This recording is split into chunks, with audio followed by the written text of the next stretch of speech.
اور یہ ہم کرتے رہیں. لیکن اس کے ساتھ ساتھ میرا ایک اور ویژن ہے, وہ اذان کے پلیٹ فارم سے تو میرا پلان نہیں کرنے کا, اس کے لیے میں ایک اور انیشیٹو بناؤں گا, اور اس میں میں چاہتا ہوں کہ جو سافٹ اسکلز ہیں, پرسنالٹی ڈیولپمنٹ اسکلز ہیں,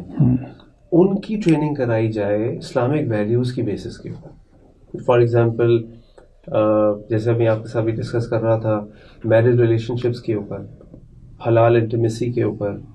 اسی طرح ٹائم مینجمنٹ کے اوپر, اسی طرح پلاننگ آف لائف کے اوپر, اسی طریقے سے مختلف جو ہماری پرسنالٹی ڈیولپمنٹ کی جو ایکٹیویٹیز ہیں ان کو ہم اسلامک نالج اور اسلامک ویلیوز کے مطابق لوگوں کو ٹرین کریں. تو اس پہ میں انشاءاللہ سوچ رہا ہوں میں, لیکن ابھی تک جو آپ نے ایک اور لفظ استعمال کیا تھا, افراد اور رجال جو ہے نا, ان کا بڑا کال ہے, وہ بڑی مشکل سے ملتے ہیں. ٹیم مل جائے تو پھر میں اس کو شروع کروں گا انشاءاللہ, جس کے لیے مستقل جو ہے لوگ ڈھونڈ رہا ہوں. یہ جو ایک بات آپ نے کی, اور مطلب اکثر لوگ وہ بات کرتے ہیں, سب کے مشاہدے میں کہ کافی گیپ ہے علماء میں اور سوسائٹی میں, اور آپ اسی وجہ سے ہی اس طرف آئے دین کی طرف. آپ نے اس حوالے سے مطلب کبھی کچھ سوچا ہو کہ اس گیپ کو کیسے کم کیا جا سکتا ہے؟ مطلب جو ہمارے ہاں ٹریڈیشنل علماء ہیں, ظاہر بات ہے ان کے علم پہ تو کوئی سوال نہیں ہے, بہت نالج ہے ان کے پاس, صرف ایک مطلب سوال اگر کچھ آتا ہے تو کمیونیکیشن سکلز کی کمی ہے, یا وہ سوسائٹی تک ان کا نالج اس طرح سے پہنچ نہیں پا رہا جیسے پہنچنا چاہیے. تو اس حوالے سے آپ کے ذہن میں کیا آتا ہے, مطلب کیسے اس کو مفید بنایا جا سکتا ہے, یا اس گیپ کو کیسے کم کیا جا سکتا ہے جو علماء اور سوسائٹی کے درمیان ہے؟ میرا خیال یہ ہے کہ اس گیپ کو کم کیا جا سکتا ہے, اور اس گیپ کو کم کرنے کے لیے ہمیں ملٹیپل ڈائمینشنل اپروچ لینی پڑے گی. اذان کو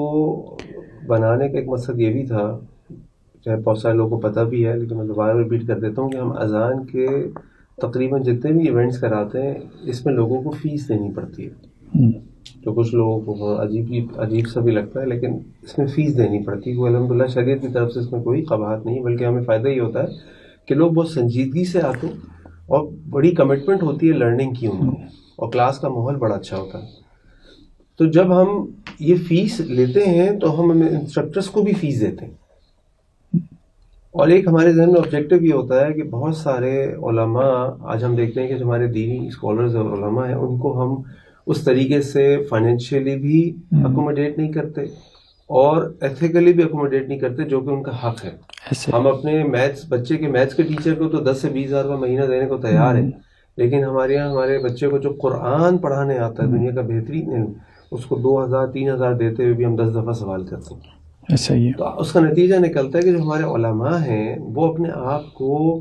اپنی سکلز کو نہیں بڑھاتے, وہ اپنے آپ کو اور دنیاوی فنون اور علوم اور کمیونیکیشنز کے جیسے آپ نے کہا ان کے بارے میں کوئی ٹریننگ نہیں لے پاتے, کیونکہ وہ اپنے بیچارے روٹی